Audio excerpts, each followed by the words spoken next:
क्या छत्तीसगढ़ के चुनाव का त्रिशूल का बना पाएगी क्षेत्रीय पार्टियां? छत्तीसगढ़ फिर से चुनाव के समर में है। बस्तर संभाग की 20 सीटों पर वोटिंग हो चुकी है।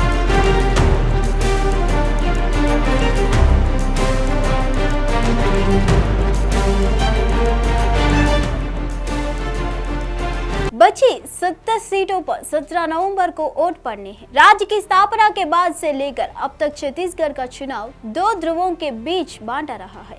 कांग्रेस और बीजेपी के बीच केंद्रित रहने वाली इस लड़ाई में तीसरी ताकतों ने सेंध लगाने की कोशिशों को जरूरी, लेकिन उन्हें उस तरह की सफलता नहीं मिली कि वह पार्टियां इतनी सीटें बटोर ले कि सीटों के लिहाज से इस छोटे प्रदेश में वह किंग मेकर बन सके या किसी प्रकार के मोल भाव की स्थितियां में आ जाए। 2003 के पहले विधानसभा चुनावों से लेकर 2018 के विधानसभा चुनावों तक जाति या किसी समाज के प्रतिनिधित्व का दावा करने वाली या क्षेत्रीय पार्टियां सीट पाने के मामले में अब तक कोई बड़ी लकीर नहीं खींच सकी है। ना ही इन पार्टियों का प्रदर्शन इतना महत्वपूर्ण रहा है कि कांग्रेस और बीजेपी के माथे पर कोई राजनीतिक शिकन पड़े। पर इसका यह मतलब बिल्कुल नहीं है कि ये पार्टियां खेल बिगड़ने की हैसियत नहीं रखती। छोटी छोटी मार्जिन से होने वाली चुनावी जीत हार में इन पार्टियों को मिला वोट कई बार निर्णायक साबित होता रहा है। छत्तीसगढ़ में बीजेपी और कांग्रेस के अलावा कई क्षेत्रीय पार्टियां चुनाव लड़ रही है। कैसे चुनौती पेश कर रही है। इस बार अजीत जोगी नहीं है, उनके पुरानी राजनीतिक पार्टनर बसपा का गठबंधन किसी और दल के साथ है। अमित जोगी राज्य की कुछ सीटों को छोड़कर करीब करीब सभी पर ताल ठोक रहे हैं। आम आदमी पार्टी दूसरी बार राज्य में चुनाव लड़ रही है। जाति और समाज की राजनीति करने वाले कुछ नए पुराने खिलाड़ी नए दावों के साथ चुनावी समर में हैं। आइए समझते हैं कि क्या ये पार्टियां बीजेपी और कांग्रेस की पारंपरिक सत्ता को चुनौती देते हुए इतने सीटें बटोर सकती है कि यह दोनों राष्ट्रीय दल चुनाव के बाद इनके समर्थन के मोहताज हो जाए। क्या राज्य में किसी भी तरह के त्रिशूल के हालत बन सकते हैं?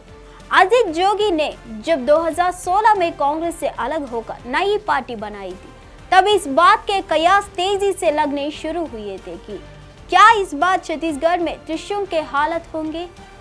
2018 के चुनावों में पहली बार ऐसा लगा था कि राज्य में बीजेपी या कांग्रेस स्पष्ट बहुमत नहीं ला पाएगी। अजीत जोगी के द्वारा बनाई गई पार्टी जनता कांग्रेस छत्तीसगढ़ इस बार 84 सीटों पर लड़ रही है। खुद अमित जोगी पाटन सीट पर मुख्यमंत्री के खिलाफ ताल ठोक रहे हैं। 2018 के चुनाव में जोगी कांग्रेस, बसपा और सीपीआई के गठबंधन को 11% वोट मिले थे। 5 सीटें अजीत जोगी की पार्टी को और 2 सीटें बसपा को मिली थी। इस बार राजनीतिक समीकरण बदले हुए हैं। राजनीतिक गलियारों में अमित जोगी पर बीजेपी की भी टीम होने का आरोप है।